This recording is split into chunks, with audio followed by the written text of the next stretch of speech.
Hoy! Basta kayo dyan.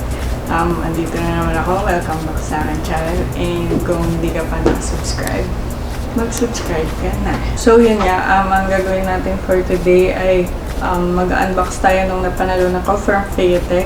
I would like to take this opportunity para mag-thank you sa Feiyutech and Feiyutech Philippines kasi naging smooth yung pag-deliver sa akin ng price. Binigyan pa nila ako ng cap and long sleeves. Ganda. So, thank you po. Thank you po. And ito na nga. Yan. Ang Feiyutech AK4500. Share ko lang sa inyo kung paano ko napanalunan to.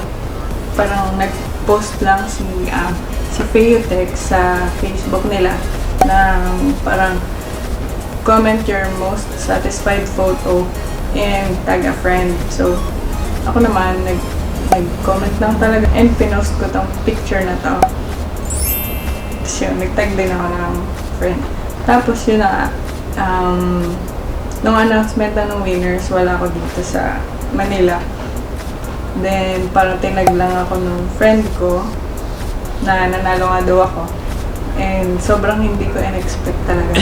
Hindi ko in-expect na ako yung manalala kasi yung mga sumali ay international din. So, madami talaga kami. Yun lang yung Feiyutech and Feiyutech Philippines kasi madala silang magpa-contest doon. Madami silang pinapapremyo na yung mga pang-mobile, pang-GoPro, pang-camera, syempre. And yun na. Sali lang ang sali guys. Kasi malay mo, kayo na yung susunod na manalo. Magkano nga ba itong Feiyutech AK4500? Ang SRP nito, $749 or 37,000 to 38,000 dito sa Philippines. So, yun, medyo pricey nga siya, pero sulit-sulit. Tinatawag din nila tong Godzilla Gimbal kasi grabe din talaga. Ang maximum payload niya ay 4.6 kg. Kung may mga camera kayo na full frame or yung lens na mahaba, yung mabibigat, kaya niya, hindi mag-iingay yung motor niya. Unbox na natin.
Yun na unboxing natin, and again, I would like to thank Feiyutech and Feiyutech Philippines para sa aking gimbal, sa Feiyutech AK4500, and sa mga freebies, sa cap and long sleeves na napakaganda naman talaga.